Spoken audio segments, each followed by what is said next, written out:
tu as choisi de te lancer en affaires, sache que tu as choisi de te jeter dans un panier à crabes. Parce que pendant que tu te bats chaque jour pour améliorer tes fins du mois ou alors pour améliorer ton chiffre d'affaires, il y a ces individus qui tapis dans l'ombre, se battent chaque jour, réfléchissent chaque jour, travaillent chaque jour à te dérober le peu que tu gagnes. Alors, dans cette vidéo, je vous parle de 10 arnaques en business, 10 arnaques récurrentes du quotidien des hommes d'affaires, du quotidien des entreprises, dont vous avez intérêt à connaître et afin de pouvoir vous mettre sur vos gardes.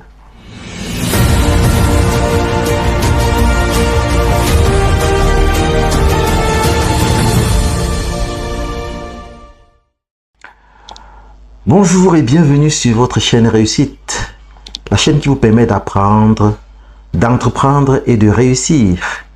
Pour ceux qui ne me connaissent pas, je suis David Wafo, entrepreneur multisectoriel. Abonnez-vous et surtout activez la cloche de notification afin de ne rater aucun épisode.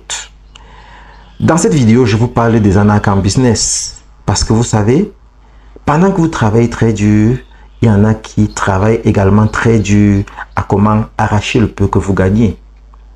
Et vous devez les connaître, vous devez les démasquer afin de pouvoir les combattre. Ok, maintenant, un autre type d'arnaque le plus fréquent également, je suis victime de ce type d'arnaque chaque jour. Quand je ouvre ma boîte email chaque jour, au moins 10 appels offres. Donc, ça sont des gens, je reçois des emails des ministères, de tel ministère ou tel autre ministère qui m'écrivent, me disent, nous avons besoin, voilà, il y a un appel d'offres pour tel produit, pour la livraison de ceci, cela, pour ceci, cela et tout ça. Donc, moi, je me demande d'abord, je n'ai jamais, comment vous avez fait pour avoir mes coordonnées? Je n'ai jamais soumis un dossier d'appel d'offres dans tel ministère. Pourquoi est-ce que ce ministère-là doit me contacter? Ça sont des questions que vous devez vous poser. Vous devez peut-être que vous n'avez jamais constitué un dossier d'appel d'offres pour déposer dans une entreprise et subitement il vous contacte avec insistance, avec la prétention déjà de vous donner le marché public. Donc, ils ne vous disent même pas de postuler, mais ils vous disent que la façon dont l'offre est conçue, ils vous donnent vous avez toutes les présomptions, vous avez la chance. Ils font comme si ils ont désespérément trouvé quelqu'un pour pouvoir satisfaire cette offre, cet appel d'offre là, et vous êtes la personne indiquée pour le faire. Donc, soyez prudent. Parce que là, ils vont constituer des faux documents avec des faux cachets, des faux logos des entreprises ou alors des départements ministériels et ils vont introduire là. Donc, l'objectif ici, c'est quoi? C'est de vous faire payer, par exemple, les frais de dossier. Ils vont vous dire que si vous payez, vous les payez des commissions ou alors vous les corrompez, ils vont vous donner le marché public.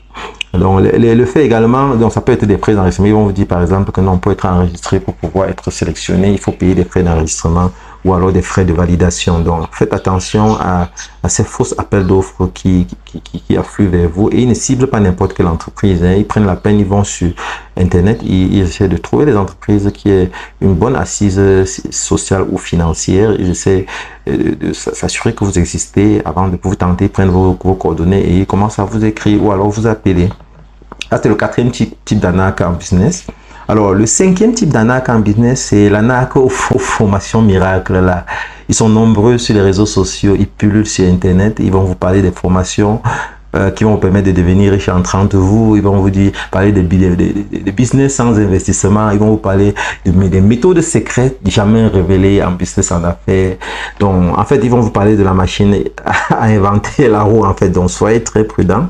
Ça, c'est un autre type d'arnaque. Ne croyez pas qu'on devient riche du jour au lendemain. La richesse qu'on obtient du jour au lendemain, on la paye aussi très rapidement du jour au lendemain. Donc, la vraie fortune, elle se bâtit avec le temps, avec du travail à la sueur de son front. Donc, enfin, ces formations miracles, en fait, ont des contenus concrets nuls. Hein. Ils n'ont aucun contenu concret. Ce sont des motivations vides qui vous présentent. Ils n'offrent aucun accompagnement réel. Donc, faites attention aux formations miracles qu'on vous vend partout sur Internet. Alors, le sixième type d'arnaque, c'est l'arnaque aux fournisseurs frauduleux. Alors, ça sont des faux fournisseurs qui ont conçu des faux sites web, ils ont des fausses pages Facebook et tout ça, mais qui vous vendent des produits. Alors, et quand vous allez, ils vont faire des cotations avec des tarifs très alléchants et ils vont peut-être parfois vous demander de faire juste une petite avance et ils vont vous livrer le produit, vous allez payer à la fin. Et quand vous allez faire l'avance, bam, ils disparaissent.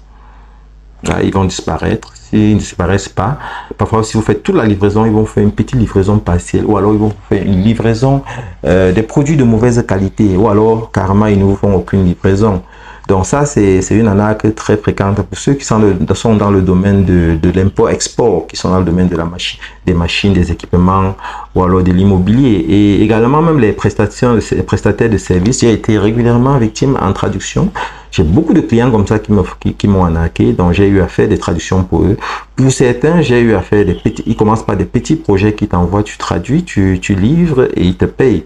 Après maintenant, ils viennent avec un gros projet que tu traduis et ils ne te payent plus jamais, ils ne réagissent plus jamais. D'autres vont critiquer après que tu aies traduit pour eux un premier projet qu'ils ont aimé, un deuxième ils ont aimé. Après, ils te donnent un projet volumineux où tu mobilises tes ressources, tes collègues pour travailler. Et quand vous avez fini de traduire, ils vont commencer à critiquer, ils vont dire le travail n'était pas bien fait et tout ça, ils vont trouver une excuse comme ça pour ne pas vous payer. Alors d'autres vont même utiliser, vont se faire passer pour d'autres grandes entreprises, donc ils vont utiliser des identifiants des grandes entreprises ou même des ministères pour vous contacter et vous donner, proposer du boulot ou des contrats à réaliser. Et si vous ne prêtez pas attention, vous allez croire que ce sont ces entreprises ou ces départements ministériels. Et c'est comme ça que vous allez assumer la prestation. Et une fois que vous avez fait le rendu service ou alors vous avez livré la marchandise, silence radio, ils vont disparaître carrément. Vous n'allez plus jamais entendre parler d'eux. Donc faites attention à ce type d'arnaqueurs également. Ils sont nombreux là dehors. Donc,